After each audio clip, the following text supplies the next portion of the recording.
مولاي صل وسلم دائما أبدا على حبيبك خير الخلق كلهم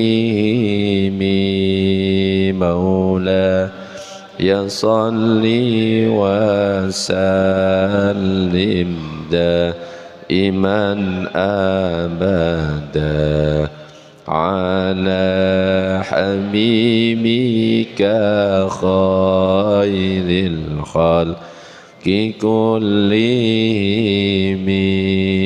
هو الحبيب الذي ترجى شفاعته لكل هول من الأهوال لمقتحم مولاه وسلم دائما أبدا على حبيبك خير الخلق كلهم يا رب بالمصطفى بلغ مقاصدنا واغفر لنا ما مضى يا السلام عليكم ورحمة الله وبركاته. Bismillah walhamdulillah wassalatu wassalamu ala rasulillah Sayyidina Muhammad ibn Abdillah wa ala alihi wa sahbihi wa man walah la hawla wa la quwata illa billah ma ba'du. Nawayna ta'alluma wa ta'lim wa tadhakkura wa tadhkir wa naf'a wal intifa' wal ifadata wal istifada wal hassa ala tamassuki bi kitabillahi wa sunnati rasulihi والدعاء إلى الهدى والدلالة على الخير وابتغاء وجه الله مرضاته وقربه وثوابه سبحانه وتعالى إلى حضرة النبي المصطفى محمد صلى الله عليه وسلم. الفاتحة. أعوذ بالله من الشيطان الرجيم. بسم الله الرحمن الرحيم. الحمد لله رب العالمين الرحمن الرحيم مالك يوم الدين. إياك نعبد وإياك نستعين اهدنا الصراط المستقيم صراط الذين أنعمت عليهم غير المغضوب عليهم ولا الضالين آمين. Para jemaah, Bapak Ibu yang dirahmati oleh Allah, alhamdulillah pada kesempatan pagi ini kita masih diberikan kesehatan oleh Allah, masih diberikan kesempatan untuk bisa melaksanakan sholat subuh berjamaah. Mudah-mudahan semuanya senantiasa istiqomah, amin ya rabbal alamin. Di kajian-kajian sebelumnya kita sudah membahas tentang bagaimana cara sholat, mulai dari niat, takbiratul ihram, cara sendekap, sampai terakhir kemarin pembahasan kita itu tentang salam. Nah sekarang pembahasannya adalah kelanjutan dari itu semuanya. Untuk pembahasan pagi ini tentang amalan-amalan yang biasa dilakukan sebelum sholat dan amalan-amalan yang biasa dilakukan setelah sholat. Jadi akan dibahas tentang pujian itu gimana, tentang ketika setelah selesai sholat imam itu menghadap kemana, bagaimana kalau misalkan ada yang zikir bareng, ada yang zikir sendiri-sendiri dan lain sebagainya. Nah itu pembahasan kita pada kesempatan pagi ini. Tapi untuk tanya jawabnya tetap bebas. Mau cara sholat kembali ke depan, ke belakang, bebas. Allahumma salli ala Sayyidina Muhammad. Pembahasan pertama adalah tentang doa di antara azan dan iqamah. Jadi dalam sebuah hadis itu disebutkan ad-du'a'u bainal adzani wal iqamati mustajabun. Doa yang dibaca antara azan dan iqamah itu mustajab. Mustajab di sini artinya adalah dikabulkan oleh Allah. Fad'u, kata Nabi, maka berdoalah kamu sekalian di antara azan dan iqamah. Jadi salah satu waktu mustajab yang bisa kita gunakan untuk berdoa kepada Allah antara azan dan iqamah. Tentang bacaan doa yang diajarkan oleh Rasulullah antara azan dan iqamah, yaitu doa setelah azan itu. Yang biasa kita baca, Allahumma rabba hadhihi da'watit tammah wassalatil qaimah, dan seterusnya. Adapun kalau misalkan kita menambah doa-doa yang lain, maka itu diperbolehkan, bebas. Dengan bahasa Indonesia boleh, dengan bahasa Arab juga boleh. Jadi antara azan dan iqamah manfaatkan sebaik mungkin untuk berdoa. Apalagi kalau antara azan dan iqamah di waktu subuh. Kalau bisa waktunya jangan terlalu pendek, 5 menit, eman. Kenapa? Di situ ada kesunahan qobliyah subuh, di mana qobliyah subuh itu rakaatul fajri khairum minat dunya wa ma fiha. 2 rakaat salat qobliyah subuh itu lebih baik daripada dunia seisinya. Ustadz, saya datangnya sudah salat subuh mulai, Ustadz. Gimana dengan qobliyah subuhnya? Boleh enggak? Pertanyaannya, saya lakukan setelah salat subuh. Boleh atau tidak? Qobliyah itu artinya apa? Sebelum. Saya lakukan setelah. Boleh apa enggak? Loh, kok bisa? Qobliyah artinya apa? Saya lakukan setelah. Boleh atau enggak? Ya, tapi ya jangan setiap hari. Qobliyah subuh dilakukan setiap hari setelah subuh, ya jangan. Tapi kalau ditanya boleh atau tidaknya, boleh. Ya, karena apa? Waktu qobliyah subuh itu sama waktunya seperti sholat subuh. Cuma yang paling afdol antara azan dan iqamah. Boleh, kenapa? Nabi itu pernah sholat, ada jamaah, ada sahabat ikut sholat. Ketika takbir dia ikut takbir, ketika ruku dia ikut ruku, ketika salam ikut salam.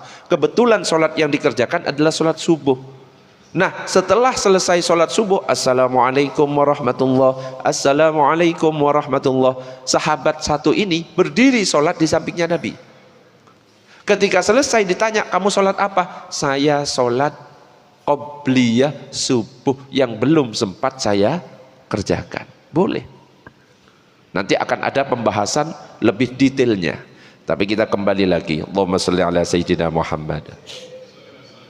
Dalam kitab Syarah Al-Mahalli itu dikatakan, wa yusannu likullin minal muadzini wa sami'ihi ay yusalliya 'ala nabi sallallahu alaihi wasallam ba'da faraghihi.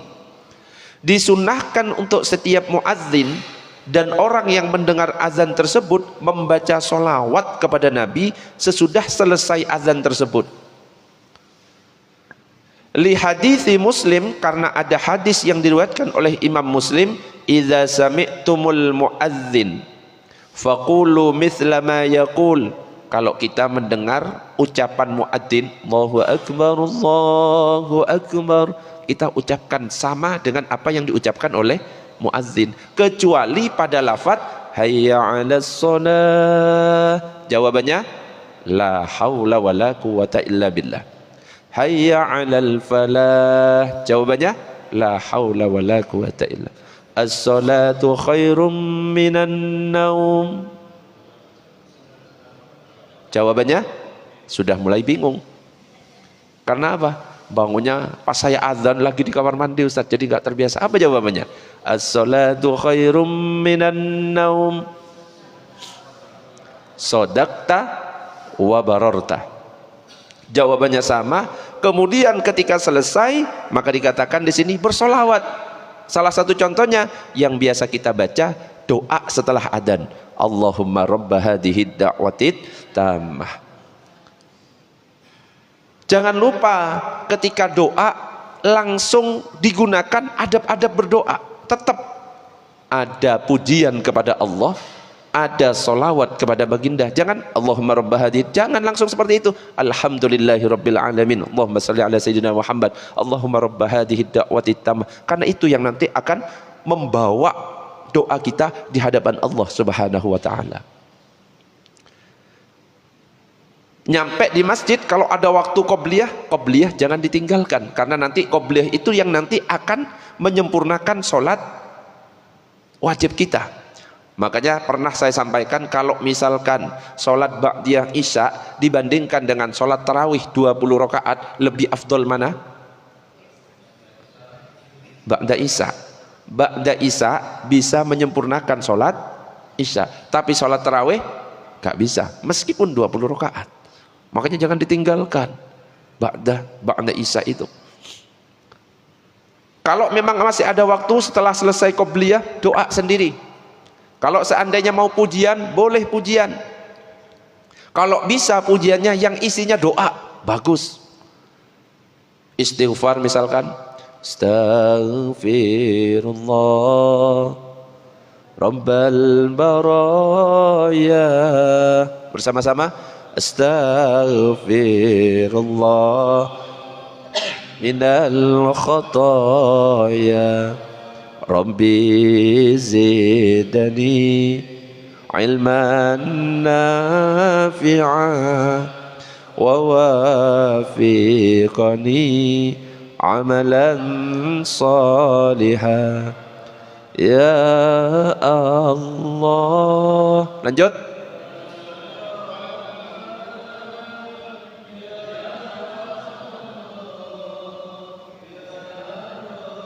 Oke, stop. Ya Allah, ya Muhammad. Terus lanjutannya?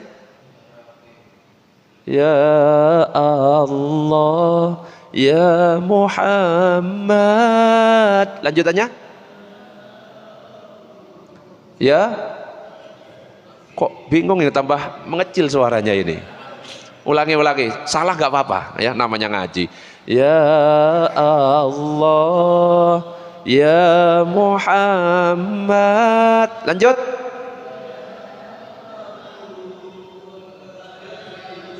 Sip, salah. Makanya tak tes di situ memang. Bukan ya Abu Bakar bacanya. Ya Aba Bakrin, sing bener. Oke, banyak di pujian-pujian yang biasa dipraktekkan di masjid-masjid NU. Ya Allah, ya Muhammad, ya Abu Bakar, ya Siddiq. Salah.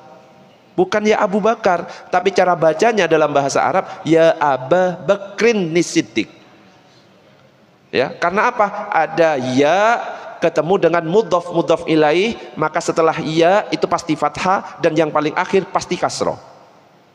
Contohnya Rasulullahi,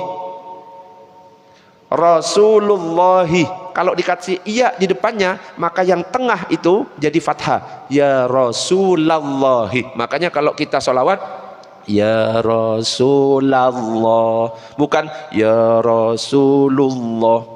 Mulut susah, salah. Kalau ada yang ceramah ya Rasulullah, salah, itu berarti bahasanya. Yang benar ya Rasulullah. Cara mengucapkan itu kelihatan, wah ini nggak bisa bahasa Arab ini. Jadi kalau ada yang ceramah kok tiba-tiba ada Rasulullah, ada sahabat datang kepada Rasulullah kemudian berkata ya Rasulullah, wes kelihatan dari situ. Jadi kalau saya ngelihat ilmunya seseorang, cara menyampaikan, cara bahasa yang disampaikan itu sudah kelihatan. Eman masjidnya besar, tiap hari aktif pengajian, pujiannya salah, oh bahaya nanti. Wes pujiannya salah, ini bid'ah, wah diserang sama kelompok-kelompok yang tidak bertanggung jawab. Coba bersama-sama, ya Allah Muhammad, ya Aba Bakrin Siddiq. Nah stop, lanjut sendiri. Yang benar seperti itu. Kalau zikir atau pujian, oke, Allahumma shalli ala sayyidina Muhammad. Jadi dianjurkan berdoa, doa apa saja. Kalau bisa, misalkan waktunya 10 menit, jangan dari awal waktu 10 menit pujian terus, jangan.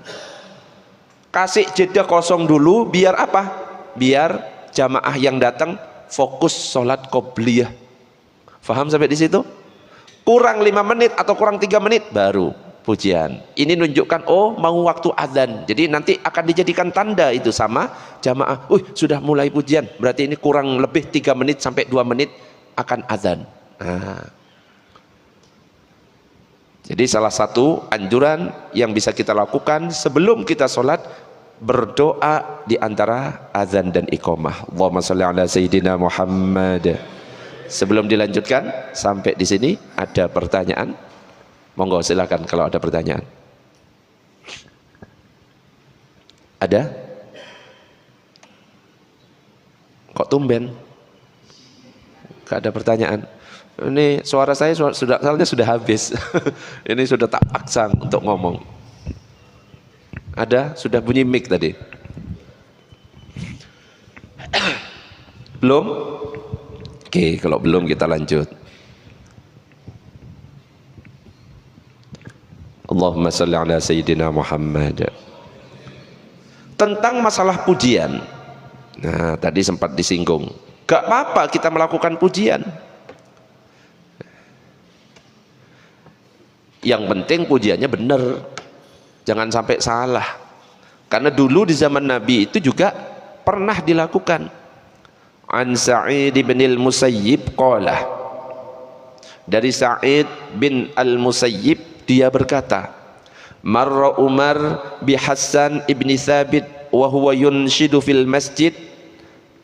Suatu ketika Umar itu berjalan bertemu dengan Hasan bin Thabit yang sedang melantunkan syair di masjid. Falahadha ilaih, Umar menegur Hasan, lapo kamu kok malah bersyair di dalam masjid, katanya Umar. Faqala qad ansyadtu wa fihi man huwa khairun minkah. Aku melantunkan syair di masjid yang di dalamnya ada seorang yang lebih mulia daripada kamu.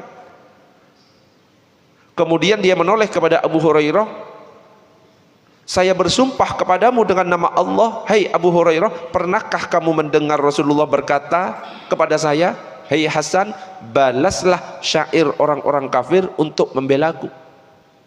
Ya Allah, ya Tuhanku, dukunglah Hasan dengan Ruhul Kudus. Abu Hurairah menjawab, ya saya pernah mendengarnya. Jadi Sayyidina Umar pernah menegur Hasan bin Thabit karena pujian atau bersyair di dalam masjid.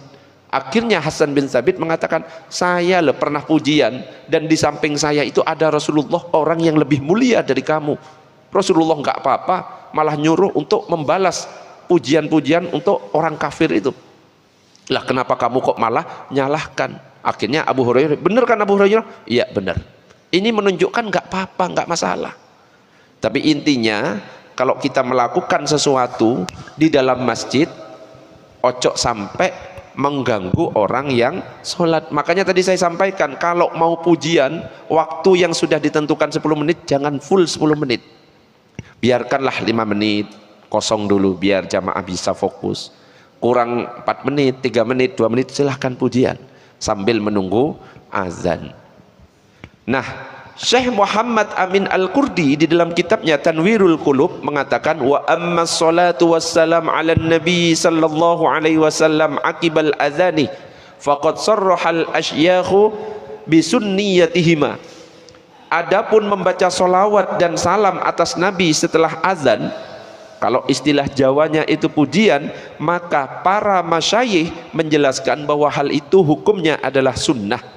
Wala yashukku muslimun fi annahuma min akbaril ibadat, dan seorang muslim tidak ragu bahwa membaca salawat dan salam itu termasuk salah satu cabang ibadah yang sangat besar.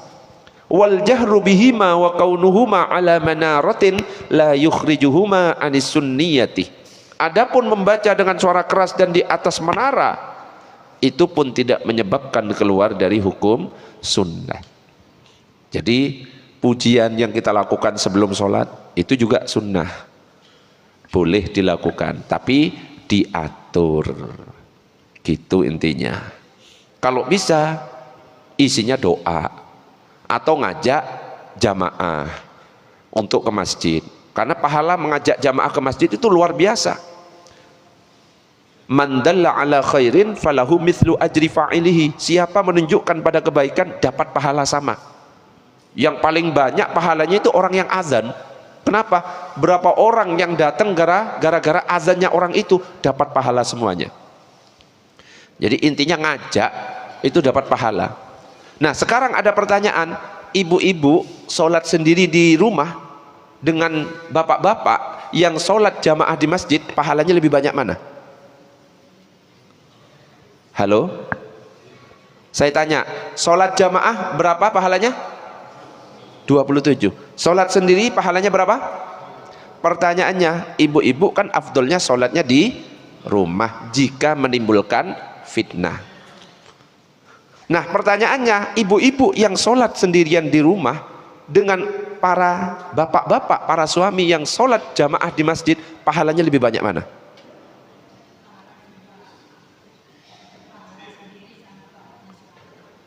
Bapak-bapak lebih banyak sholat di, bisa jadi ibu-ibu yang sholat di rumah pahalanya lebih banyak dari bapak-bapak yang sholat di masjid. Dengan cara apa? Ya tadi, man dalla ala khairin falahu mithlu ajri fa'ilihi. Suruh suaminya, ayo mas berangkat ke masjid. Nah ketika nyuruh suami berangkat ke masjid dan suami sholat di masjid, ibu-ibu dapat pahala menyuruh. Berarti berapa? 27. Ibu-ibu sholat sendirian di rumah dapat berapa? 1 tambah 27 berapa? 28. Makanya ibu-ibu yang sholat sendirian di rumah, kalau nyuruh suaminya sholat berjamaah di masjid, pahalanya bisa lebih banyak daripada sholatnya suami di masjid secara berjamaah. Allahumma shalli ala sayyidina Muhammad. Sebelum dilanjut, ada pertanyaan sampai di sini? Monggo. Gitu. Saya mulai pertanyaannya mengenai doa setelah adzan. Kalau selama ini kan yang di share itu bahwa Allahumma robba hadhihi da'wati tamma itu kan doa setelah adzan, doa adzan begitu yang di share. Jadi mindset kita harus berubah kita nih, bahwa itu doa antara adzan dengan iqamah. Terus yang kedua masalah pujian, di umumnya bahkan di sini juga mungkin sekitar 50-60% itu yang pujian itu anak-anak, nah, itu memang kadang-kadang terkontrol, kadang-kadang tidak terkontrol. Itu sebaiknya bagaimana? Karena kalau dilarang pun itu generasi kita gitu, kalau mereka dilarang mutung terus repot juga nanti kita. Terima kasih. Ya betul.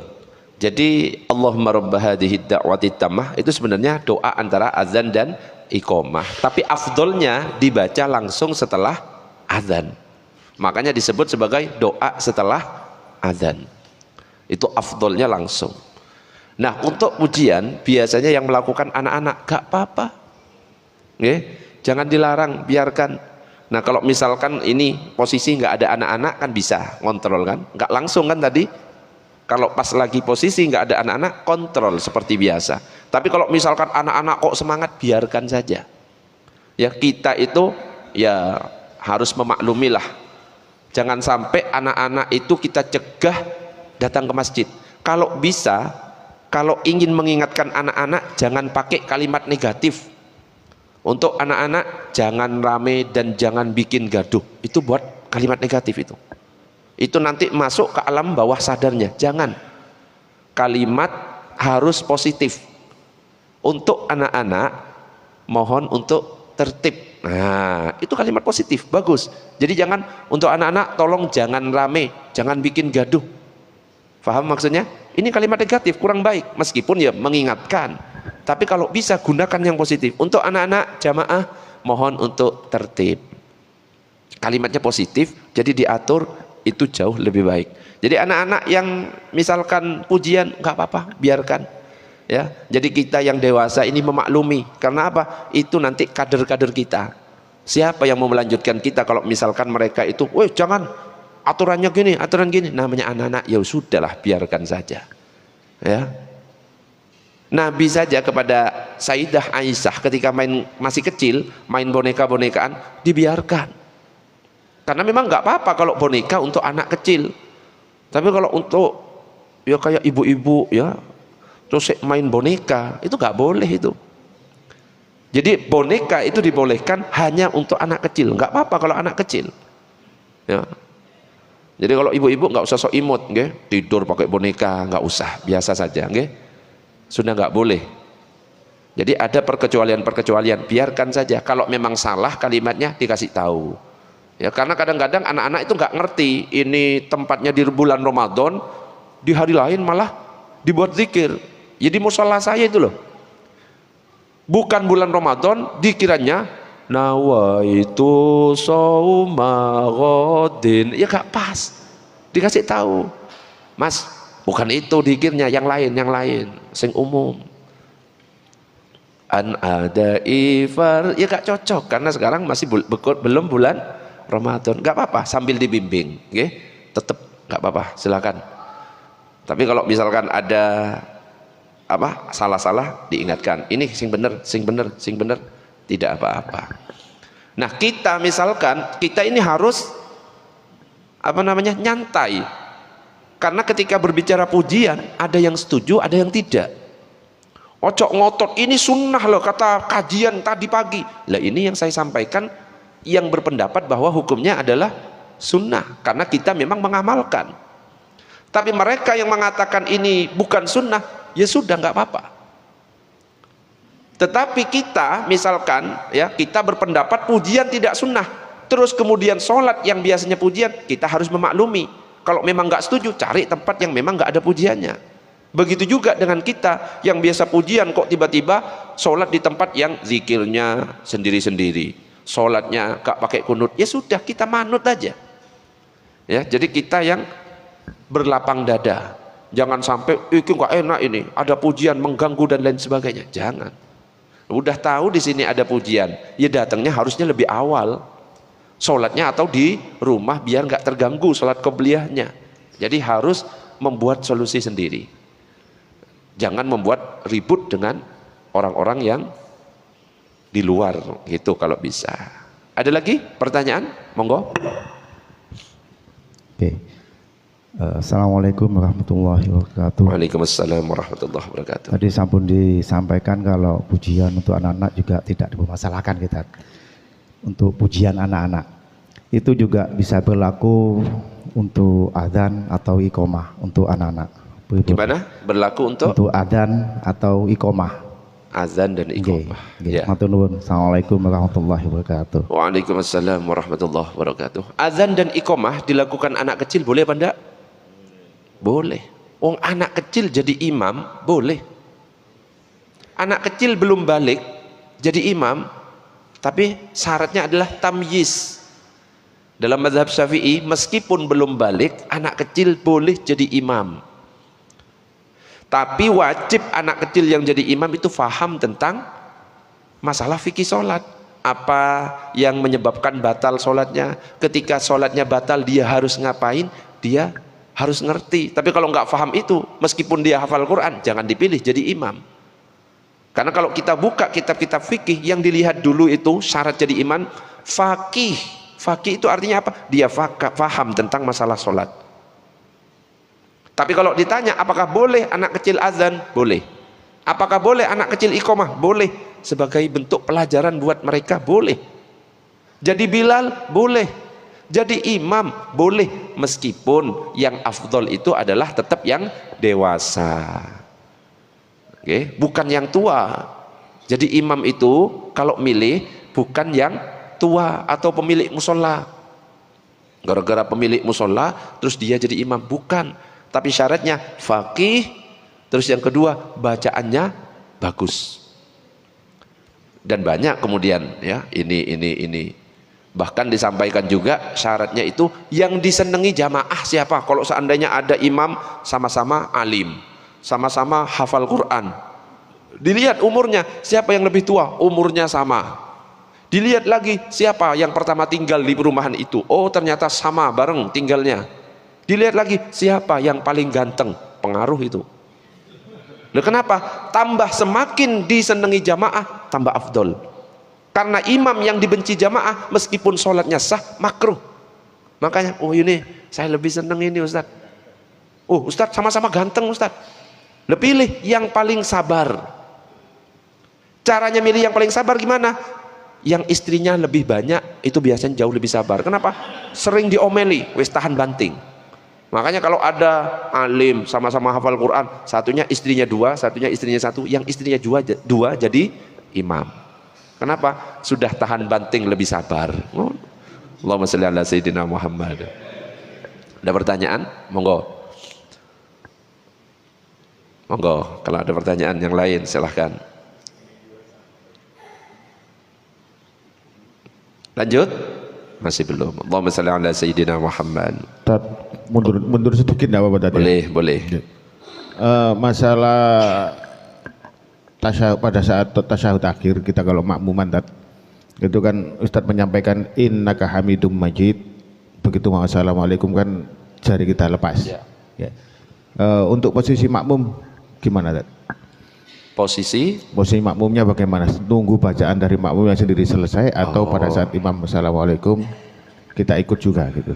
Ya, tentang tasyahud akhir, ya kita posisi di awal kan pernah saya sampaikan. Kalau Imam Ghazali dalam kitab Bidayatul Hidayah posisi angka berapa? Masih ingat? 53. Ini 3 ditutup, telunjuk gabung dengan jempol, ada buletan ini angka 5. Posisinya agak nunduk ke bawah. Posisinya ke bawah. Belum diangkat. At-tahiyatul mubarakatus shalawatut tayyibatulillah. Baru ketika syahadat asyhadu an la ilaha illallah diangkat. Pandangan langsung menuju telunjuk. Ketika fil alamina innaka hamidum majid, kita kan enggak mendengar apa yang dibaca imam. Imam sudah selesai apa tidak, kita enggak dengar. Ya, kapan kita berhentinya seperti ini? Ketika bacaan kita, ketika imam mau salam, ya, kita tetap seperti ini sampai imam salam. Ketika imam sudah salam, assalamualaikum warahmatullah, baru kita tutup. Jangan fil alamin innaka hamidum majid tutup, jangan. Terus ini aja. Kalau imam sudah mengucapkan salam, baru kita tutup, baru ucapkan salam. Nah, kadang-kadang ada yang bertanya, Ustadz, saya ini makmum masbuk. Saya makmum masbuk, imam itu tasyahud akhir, saya masih tasyahud awal. Pertanyaannya, makmum masbuk yang duduk sama imam, yang dia itu masih tasyahud awal, sedangkan imam itu tasyahud akhir, bacaan makmum masbuknya itu apa? Duduknya itu modelnya seperti apa? Faham enggak maksudnya? Nah, saya ulangi. Imam sudah tasyahud akhir. Karena kita makmum masbuk, kita kan harus naik lagi ke atas. Nah, ketika kita duduk bersama imam saat tasyahud akhir, kita duduknya duduk apa? Duduknya tasyahud awal. Bacaannya apa? Bacaannya full ikut imam. Ini yang banyak yang salah. Duduknya tasyahud awal. Loh, kenapa kok duduknya tasyahud awal kok nggak ikut imam? Jadi duduk tasyahud awal itu dipakai ketika kita akan berdiri lagi. Kalau nggak akan berdiri lagi, duduknya tasyahud akhir. Makmum masbuk itu kan akan mau berdiri lagi, maka duduknya tasyahud awal. Loh, untuk bacaannya apakah cukup sampai setengah Allahumma sholli ala sayyidina Muhammad? Tidak, sampai fil alamina innaka hamidum majid, karena mengikuti imam. Tapi posisinya nanti berdiri, baru nanti tasyahud akhir ketika kita sudah selesai. Termasuk kalau mau sujud sahwi, lupa kalau tidak tasyahud awal. Nah, sujud sahwi, sujud terakhir, coba Rijal. Lupa kalau tidak tasyahud awal. Nah, ini sujud terakhir sekarang, mau sujud sahwi nanti. Ini kan duduk tasyahud akhir. Allahu Akbar. Kalau mau sujud sahwi, duduknya tidak duduk tawarruk, tapi duduk tasyahud awal. Kenapa? Masih ada gerakan yang akan dilakukan. Faham? Jadi kalau masih ada gerakan yang akan dilakukan untuk berikutnya, duduknya adalah tasyahud awal. Mau nambah rokaat, berarti kan ada gerakan duduknya tasyahud awal. Termasuk mau sujud sahwi. Nah, sujud terakhir. Ini mau sujud sahwi. Allahu Akbar, duduknya tasyahud awal. Kenapa? Nanti akan ada gerakan lagi. Ketika fil alamina innaka hamidum majid, sujud 2 kali. Allahu Akbar, duduk lagi. Allahu Akbar, Allahu Akbar, duduknya tasyahud akhir. Nah, karena sudah nggak ada gerakan. Assalamualaikum warahmatullah, assalamualaikum warahmatullah. Sampai di sini jelas? Allahumma shalli ala sayyidina Muhammad. Ada pertanyaan? Monggo. Oh, silakan.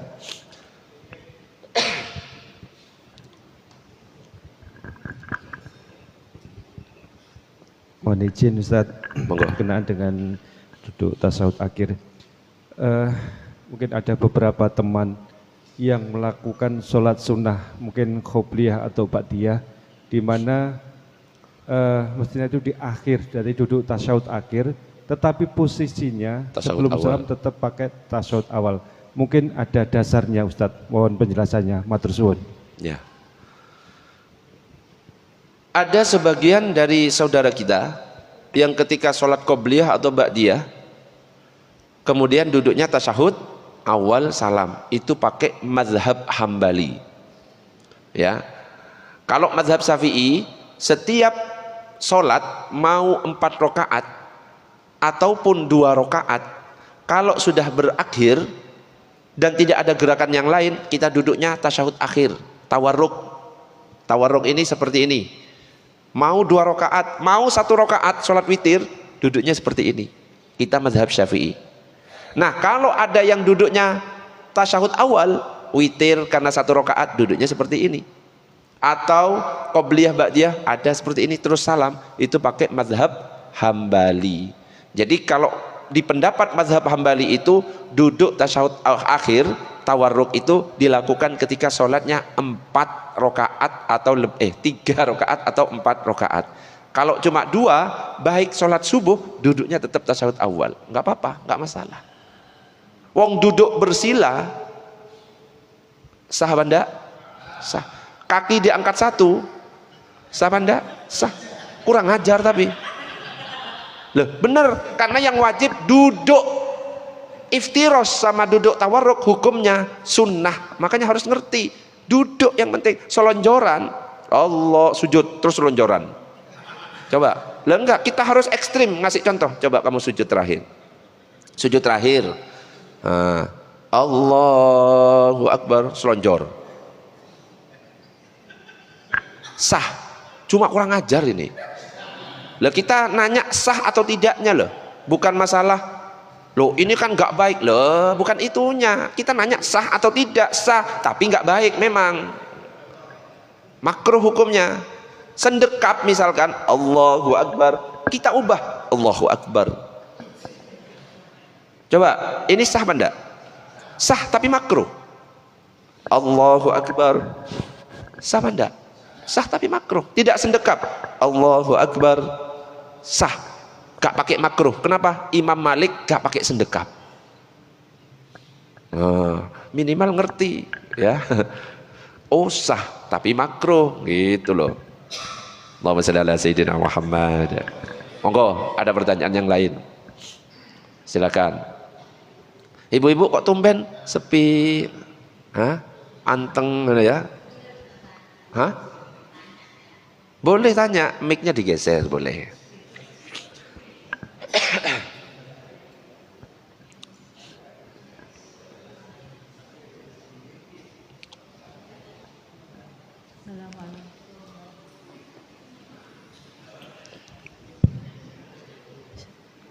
Assalamualaikum warahmatullahi wabarakatuh. Waalaikumsalam warahmatullahi wabarakatuh. Ustadz mau tanya, ini kan bulan bulan Rajab Ustadz ya. Saya itu pernah baca di TikTok, itu ada amalan setelah sholat maghrib itu menunggu sholat isya, itu ada amalan sholat 10 rakaat. 20 rakaat 10 salam. Jadi 2 rakaat 2 rakaat. 2 rakaat salam, 2 rakaat salam.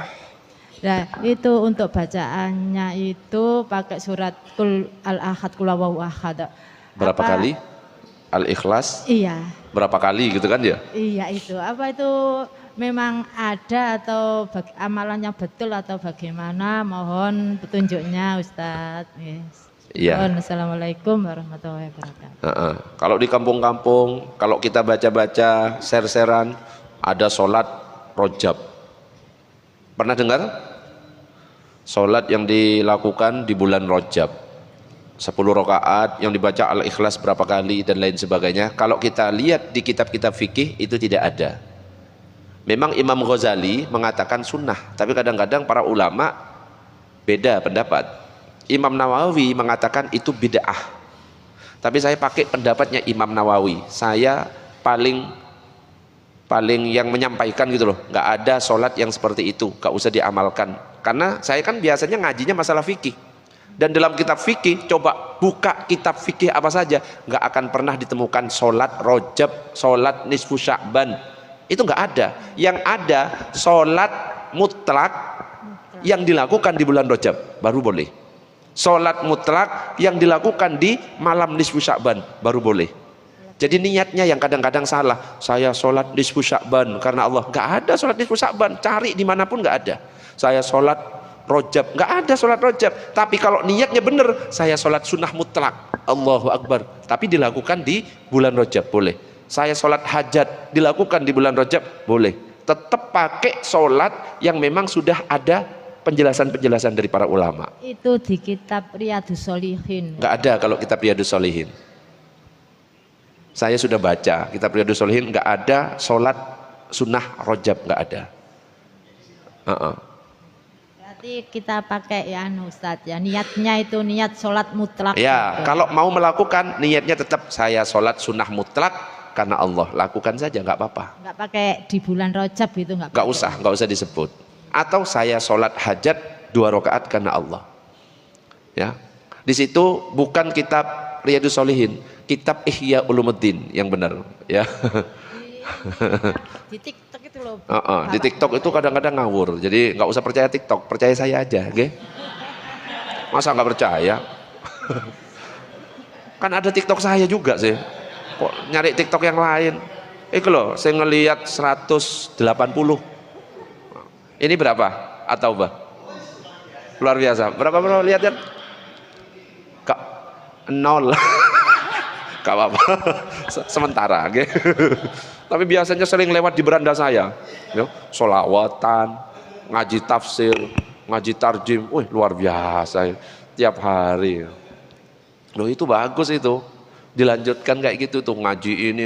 Kalau perlu ngaji kitab Injil, Taurat dan lain sebagainya. Jangan terlalu rajin, ya. Cukup Al-Qur'annya dihatamkan, nggak usah ke kitab-kitab yang lain, ya. Sama sholat Jumat gak usah terlalu rajin, ya. Cukup sehari, ya. Di hari Jumat. Sholat Jumat kok tiap hari, ya gak bener. Ya gak bener, gak usah terlalu rajin. Allahumma shalli ala sayyidina Muhammad. Monggo. Makanya juga ada, pernah dengar gak sholat kafaroh? Sholat kafaroh pernah dengar apa enggak? Yang menghapus mengganti sholat-sholat yang pernah ditinggalkan, itu bid'ah dalam kitab I'anatut Thalibin. Ini kitab mazhab Syafi'i, ya. Ustadz Abu pernah tanya, Ustadz sholat kafaroh ini gimana bisa menghilangkan? Bid'ah, tak kirim sak dalil-dalil deh. Itu amalan orang-orang tarim dan orang-orang khusus, ya. Wali min auliyaillah. Dan itu juga disampaikan bahwa tidak menghapus atau tidak menggantikan sholat-sholat yang pernah ditinggal, bukan. Cuma nyampainya kepada kita seperti itu. Sholat dilakukan 4 kali dan lain sebagainya. Jangan sembarangan, tanya dulu dalilnya. Makanya dalam Al-Quran disebutkan fas'alu ahlaz zikri in kuntum la ta'lamun. Tanyakan kepada ulama jika kamu tidak mengetahui. Tapi tetap memang ada di antara ustadz-ustadz yang menyampaikan. Kadang-kadang menyampaikannya tepat di depan saya, dan yang menyampaikan guru saya pernah. Ya saya diem. Tapi di dalam hati, waduh repot dikira. Juga amalan-amalan fadilah-fadilah sholat tarawih. Siapa yang sholat tarawih hari pertama tahu, maka pahalanya jangan di-share. Jangan di-share. Itu di situ ada fadilah sholat tarawih 1 sampai 30. Yang nge-share itu biasanya orang-orang NU. Amalannya fadilah sholat tarawih mulai dari 1 sampai 30. Padahal Nabi sholat tarawihnya berapa hari? 3 hari. Gak mungkin sudah di situ, dan namanya bukan tarawih pada waktu itu. Di situ sudah gak mungkin. Makanya jangan sembarangan nge-share. Karena apa? Man kadzaba alayya muta'ammidan falyatabawwa maq'adahu minan nar, kata Nabi. Siapa yang berdusta atas namaku dengan sengaja, siapkan tempat duduknya di neraka. Siapa yang berpuasa di bulan Rajab tanggal 1, 2, 3, 4, 5, sebarkan ke 5 orang, maka besok rizkinya akan lancar. Hati-hati. Hati-hati. Puasa sunnah Rajab hukumnya sunnah, tapi dalilnya bukan itu. Itu dalil palsu. Dalilnya banyak yang sahih, sampaikan yang sahih. Loh, sunnah puasa Rajab itu hukumnya sunnah, tapi jangan nyampaikan hadis palsu. Nah, ini yang nanti akan jadi apa? Senjata makan tuan, diserang oleh kelompok-kelompok yang anti puasa Rajab. Iki loh dalil bid'ah. Yang diserang bukan ibu-ibu, bukan bapak-bapak, saya, karena saya pengurus Aswaja NU Center Sidoarjo. Diserang. Walah, dalilnya palsu, dalilnya palsu. Coba lihat di TikTok saya, wakeh hujatan-hujatan, tapi tak biarkan, nggak tak baca.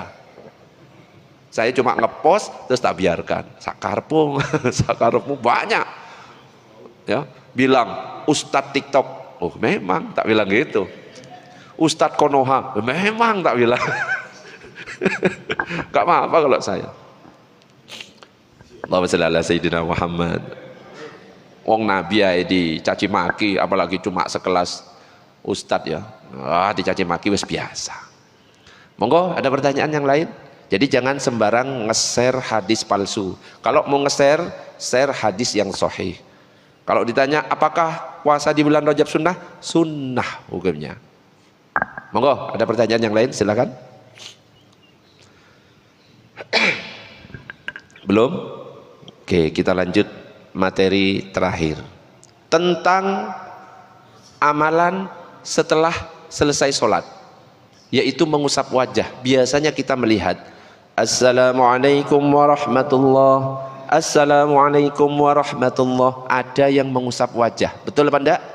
Saya tanya, ngusapnya pakai 1 tangan atau 2 tangan? Ada yang 2 tangan, ada yang 1 tangan. Sekarang kita cek hadisnya. Sebenarnya ada enggak mengusap wajah setelah selesai sholat? Kalaupun ada, pakai 1 tangan atau 2 tangan? Kita cek hadisnya. Hadis dan keterangan para ulama.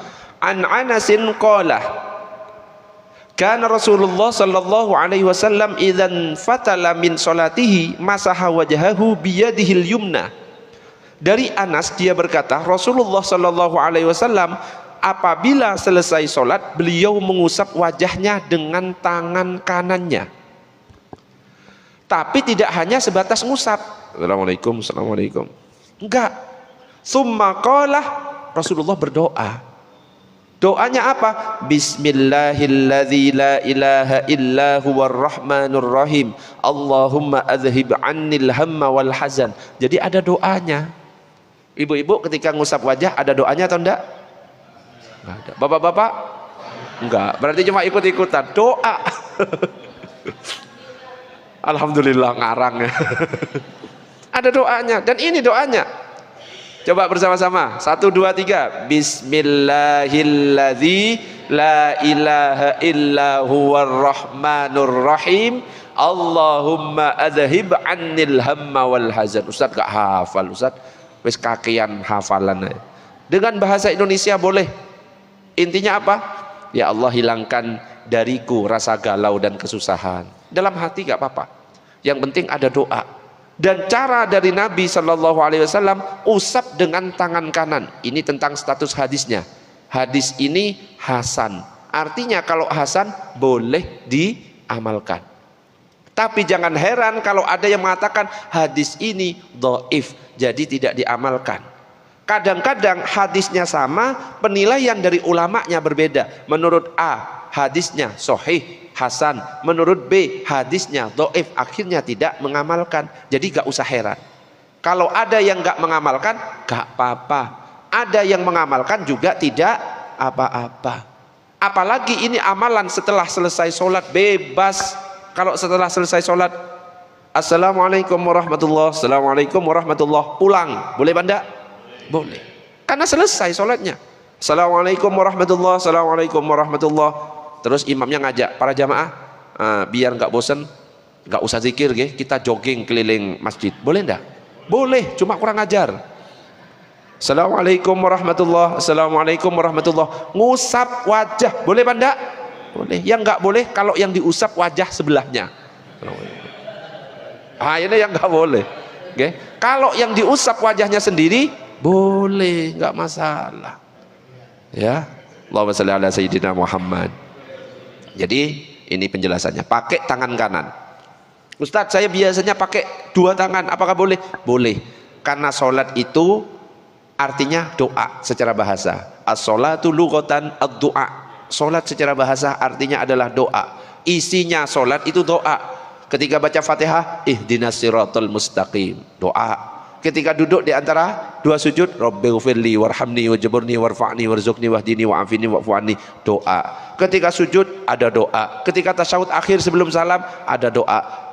Anjuran ketika doa selesai, kita mengusap wajah dengan dua tangan. Makanya ada juga setelah selesai sholat, assalamualaikum, assalamualaikum, pakai dua tangan mengusapnya. Itu pun juga tidak apa-apa. Gak ngusap pakai tangan juga tidak apa-apa. Selesai. Ya, jadi jangan ngotot sunnah kok, enggak kok, biarkan aja. Yang mau ngusap pakai tangan silahkan, kalau yang enggak ya silahkan. Nah ini dalil yang mengusap dengan dua tangan. An-Sa'ib ibni Yazid an abihi anna Nabiy sallallahu alaihi wasallam kana idza da'a fa rafa'a yadayhi masaha wajahu bi yadayhi. Apabila Nabi berdoa, jadi salat itu dimaknai doa, maka beliau mengangkat kedua tangannya lalu mengusap wajahnya dengan dua tangan. Allahumma shalli ala sayyidina Muhammad. Ada pertanyaan sampai di sini? Monggo, monggo silakan di belakang digeser mic-nya.